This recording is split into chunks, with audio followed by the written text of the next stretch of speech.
La naissance de Vénus est un tableau peint par Sandro Botticelli en 1485 et il est actuellement conservé à la Galerie des Offices de Florence. Avant de commencer à parler du tableau, il est nécessaire de rappeler le mythe. Il y a deux versions. La première est celle qu'Homère explique dans l'Iliade. Pour lui, Vénus est la fille de Dionée et de Zeus. Mais la version qui nous intéresse est celle qu'Hésiode explique dans sa Théogonie. Gaïa, la déesse de la terre, fait plusieurs enfants avec Ouranos, le dieu du ciel.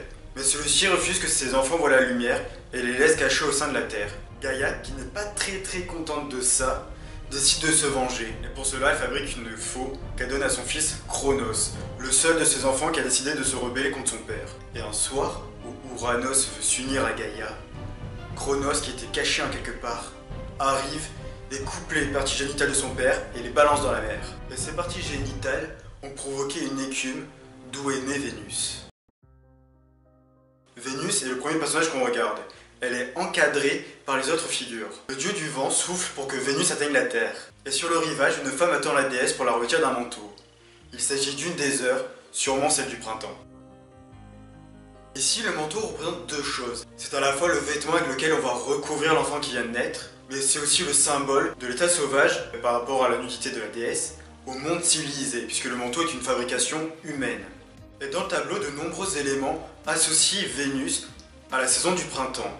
On voit cela d'abord avec Zéphyr, le dieu du vent de l'ouest, annonciateur du printemps, avec l'heure du printemps et aussi avec les fleurs. On remarquera d'ailleurs les roses et le myrte, qui sont les fleurs représentatives de la déesse. Et c'est normal que Vénus soit associée au printemps, puisque cette saison est la saison des amours, mais aussi la saison représentant la fertilité. Mais revenons à Vénus. Son sexe est masqué par sa chevelure, et elle cache maladroitement ses seins avec sa main. On pourrait dire qu'elle a une attitude pudique, mais je pense pas que ce soit exact. Si le peintre voulait vraiment qu'elle se cache les seins, il l'aurait fait. Il aurait simplement suffi de placer le bras vraiment devant les seins. Mais là, ce n'est pas le cas.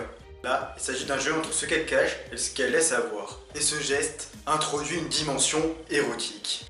Et c'est pareil pour la chevelure. Certes, elle permet de masquer le sexe, mais ce n'est pas sa seule fonction. Elle cache surtout un interdit. Ce n'est pas n'importe quel sexe qu'elle cache, c'est celui de Vénus, d'une déesse. Il ne nous est donc pas permis à nous, humains, de pouvoir le regarder.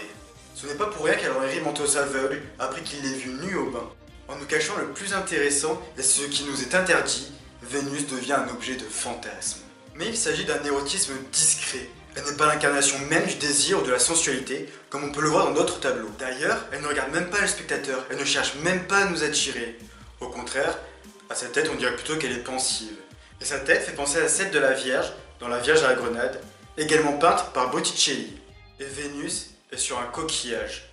Cet élément-là a plusieurs fonctions. Déjà, il rappelle les origines maritimes de la déesse. Puis, il symbolise le sexe féminin, et donc par extension, le féminisme et la fertilité. Puis, en mettant Vénus dessus, on comprend qu'elle remplace la perle.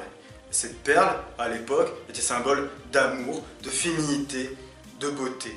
Et là, Vénus apparaît à la place de cette perle, car c'est l'incarnation même de ces éléments. Le coquillage rappelle alors tous les attributs de la déesse. La première originalité de ce tableau, c'est qu'on retrouve un nu féminin qui ne comporte pas de signe de honte. Il s'agit d'un nu parce que grandeur nature, puisque le tableau mesure 172,5 cm x 278,5 cm. A l'époque, avec le christianisme, la représentation des corps féminins nus était interdite. Les seuls où on pouvait encore en trouver sont ceux représentant Ève. Il s'agissait donc de tableaux montrant la faute, la honte, la culpabilité. Et là, avec ce tableau de Botticelli, on retrouve enfin un nu féminin symbolisant l'amour et la beauté. La deuxième originalité réside dans le modèle que Botticelli a utilisé pour faire sa Vénus. Sa position s'inspire d'une position que vous pouvez voir dans la statuaire antique et grecque qui s'appelle le contrapposto. Ça correspond à cette posture que l'on voit où une jambe est tendue tandis que l'autre est légèrement fléchie, ce qui fait ressortir la hanche. Mais cette position permet de souligner les courbes de la déesse et donc sa sensualité. Cette Vénus rappelle la copie que les Médicis possédaient de la Vénus faite par Praxilète et dont le peintre s'est évidemment inspiré. Au premier regard, Vénus semble donc correspondre à l'idéal esthétique grec. Mais en regardant d'un peu plus près, on peut voir certains problèmes. La Vénus de Praxilète possède les proportions idéales décrites par Polyclète dans son livre Le Canon. La totalité de la hauteur de la Vénus correspond bien à 7 fois la hauteur de la tête. Mais la Vénus de Botticelli fait plus que cette tête. On peut alors supposer qu'il a suivi les principes de Lysippe pour qui le corps devait faire 8 têtes. Mais ce n'est pas le cas non plus. La Vénus du peintre ne correspond donc pas à l'idéal esthétique grec, comme on pourrait le croire au premier abord. Comparé à la Vénus grecque, là la Vénus n'est absolument pas stable. Si elle était réelle, elle tomberait. On peut voir également que son cou est beaucoup trop grand et que son bras gauche est rattaché au corps de manière étrange. Il y a une autre grande anomalie, c'est l'endroit où Vénus pose les pieds sur le coquillage. En effet, elle les pose sur la partie sombre du coquillage. Mais c'est pas là qu'elle devrait les avoir, c'est sur la partie blanche, sur la partie en nacre. Le peintre a donc volontairement tordu le coquillage. Là je parle bien d'anomalie et non pas de défaut, car le peintre l'a fait volontairement. Il a déjà montré dans ses tableaux précédents qu'il maîtrisait très bien le dessin et très bien la représentation des corps. Mais dire qu'il y a des anomalies ne suffit pas. Encore faut-il leur trouver un sens, et c'est ça qui permet l'interprétation. Pour moi, Botticelli a fait ça pour deux raisons.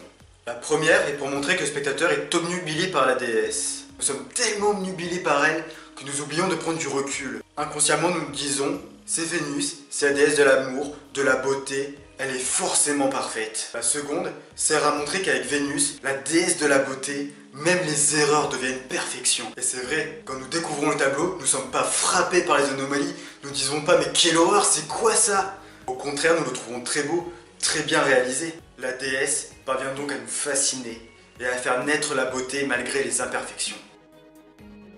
Botticelli a donc représenté la déesse avec tous ses attributs, mais aussi avec tous ses pouvoirs.